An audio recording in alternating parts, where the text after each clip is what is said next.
In this video, we're going to discuss plagiarism, intellectual property, and the relation between them. And these topics are particularly important not only for publishing, in which cases you're going to have to consider both issues, but also throughout your academic career in the courses you teach and in really everything that you write. So what is intellectual property? Intellectual property is defined as anything in a fixed medium. There's no need to claim a copyright, it's automatically given, and your copyright is for a fixed period of time. There are certain forms of expression that are not copyrighted, jokes, fashions, and recipes. And there are alternatives to our traditional legal system, and that's perhaps the most well-known is called Creative Commons. And Creative Commons was developed as an alternative to fair use, which we'll talk about later. It's a way of avoiding litigation, since anything in fair use is litigated, and it allows the creator to choose how they want their property to be used. Because in traditional copyright, everything is copyrighted in the same way.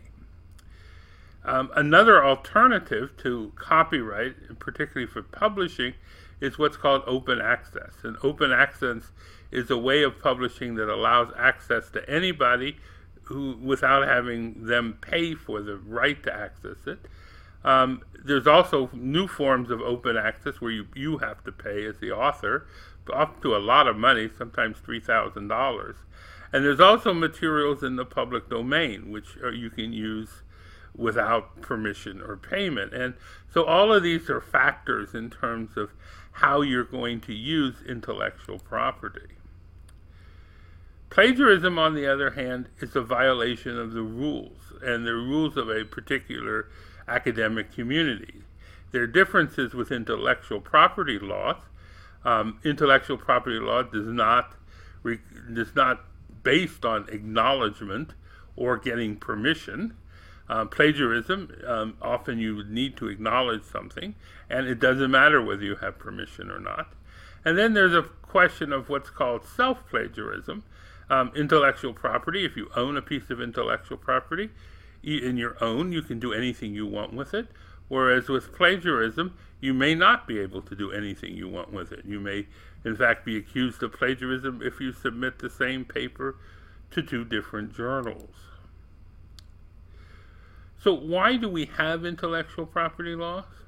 Well, they give incentives to publishing for a limited amount of time. And it's a system where everything is copyrighted equally, and that's good or bad. There's also local versus global differences. That is, there are countries, each country has its own laws, but there are also treaties which tend to standardize the law across all the countries. It's very important, as mentioned before, in textual borrowing. It's the reason why you're allowed to borrow text, either to paraphrase or copy, without having to necessarily ask the permission of the author.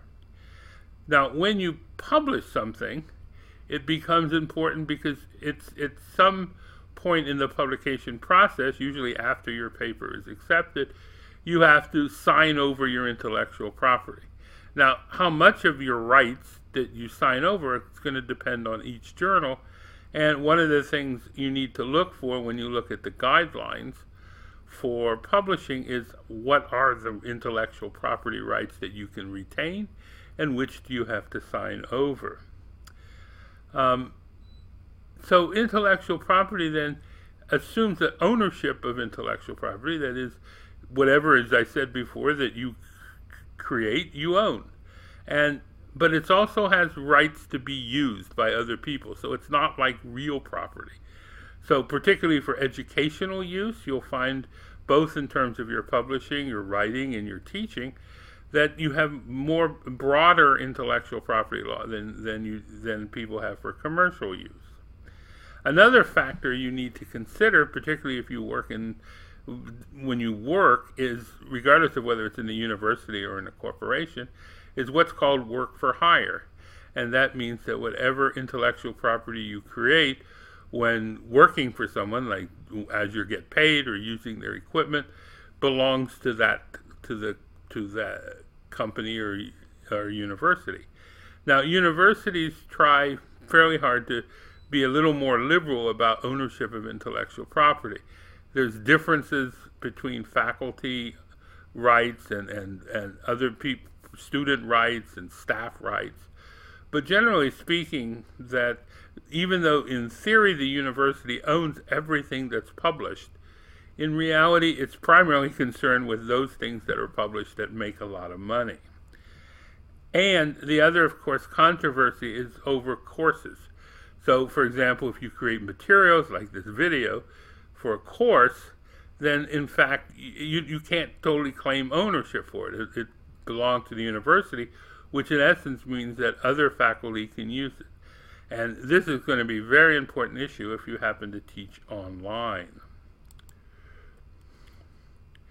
So why are we then discussing intellectual property in a course on publishing? Well, as I said, it's a factor in publishing. So when you sign over your rights, it's very important that you understand what you're doing, what you're retaining and what you're giving up.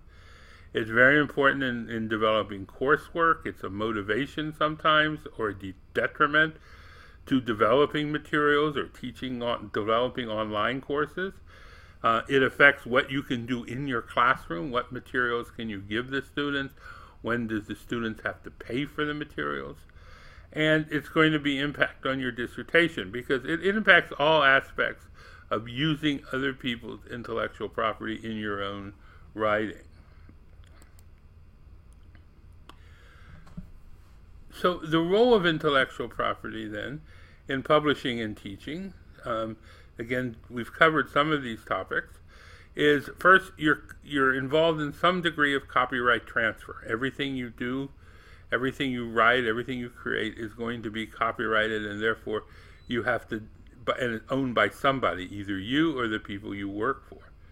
So who owns your research? Again, that could be a sticky problem when you're working in a group, and maybe people in the group have different goals for having intellectual property, and so there can be conflicts. It creates certain rules for publication. There was, for example, a kind of rule created in the 1970s that said if you copy over a certain number of lines from another text, you have to get permission. That was a rule, it wasn't a law. But many publishers still abide by that. So you're often asked, do you have the rights to use certain materials? This is more complicated, for example, in when you take images from another paper, because it's harder, as we'll talk about later, to break up an image. So you're often asked when you submit papers for publication, is and that use other intellectual property, do you have the rights to use that? There's whole new areas of what I mentioned are called open access, which actually affect both teaching materials, such as the materials that we're developing here for this course, as well as publishing. Do you want to publish in a journal that has open access and that could be read by anybody? Or do you want to publish in what's called a gated journal, which people have to pay for a subscription, or the library has to pay for subscription? Open access journals may have a larger readership because they don't have to pay. They help you avoid problems like people asking you to share your work with them. On the other hand, they sometimes don't have the prestige that the traditional gated journals and the publishers who own those journals. Plus, there's the new controversy of what's called fake or predatory journals. And normally, the open access journals have lent themselves more to being invaded by predatory journals. And so you have to make certain decisions, and you have to make a better analysis when you want to publish in an open access journal than in a gated journal. Again, how you use citations. The whole academic process is primarily based on intellectual property and your right to use intellectual property and others' right to use your intellectual property. how you use teaching materials, as we mentioned before. And then because both intellectual property and plagiarism, although they're very different, really deal with the way in which you use these materials, they're connected to each other. And they've developed an equal importance, and they're often talked about in the same framework. Just a moment, just a little historical context. Intellectual property, as we understand it today, primarily developed in the 18th century. There was always a conflict between the natural rights, which said that if you put some effort into creating something, that you have an ownership right to it, and its commercial and educational use. In the United States, our framework for our intellectual property copyright laws come from our Constitution. They're actually fairly liberal. Thomas Jefferson, one of the founding fathers who wrote the Constitution, actually included a section on our rights to have intellectual property and to share it. And so from the beginning in the United States, intellectual property was considered different than real property. Jefferson used an analogy about sharing a candle. Just because somebody shares the candle doesn't diminish your ability to gain benefit from its light. Intellectual property developed in the 19th century in the United States, and although today we often talk about America being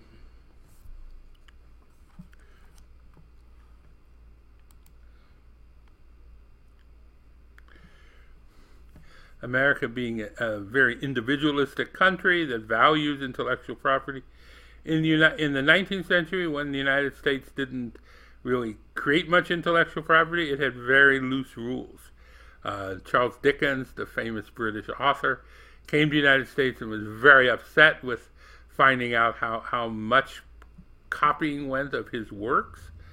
However, that began to change in the United States by the end of the 19th century. Authors like Mark Twain began to claim intellectual property. Mark Twain is often considered one of the beginning of American literature, and another factor more in the beginning of the 20th century has been the development of the American film industry. So as America developed all this intellectual property that it could export for commercial purposes to other countries, it began to tighten its intellectual property law.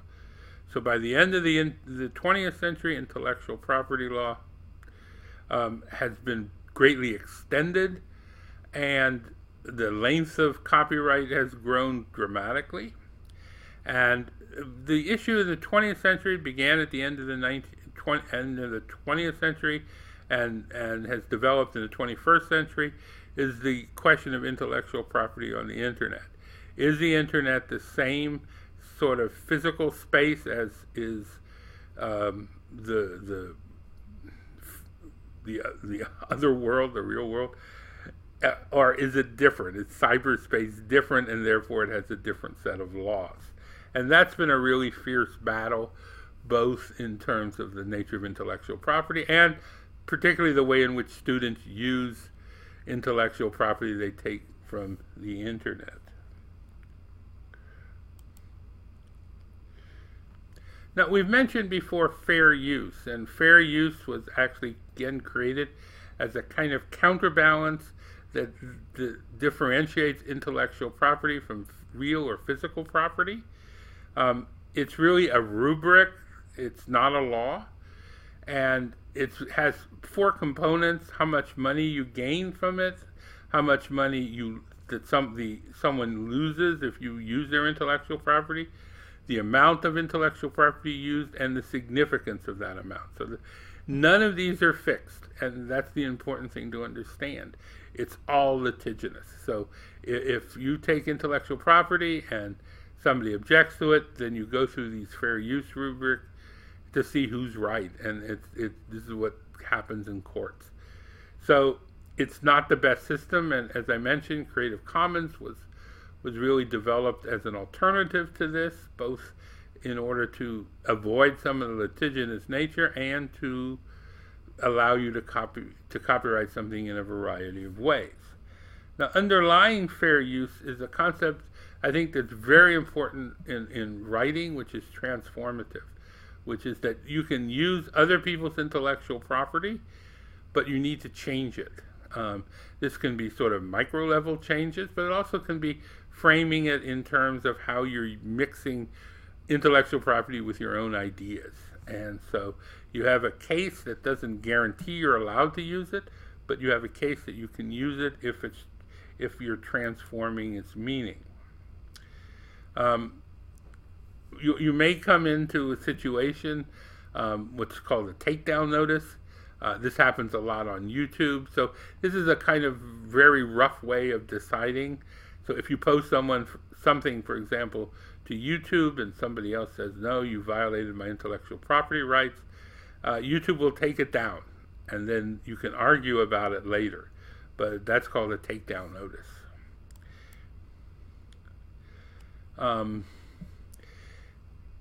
The use of intellectual property, again, is a historical development, so it can vary across different disciplines. How you use intellectual property is much different in academic than in legal areas or in journalistic areas.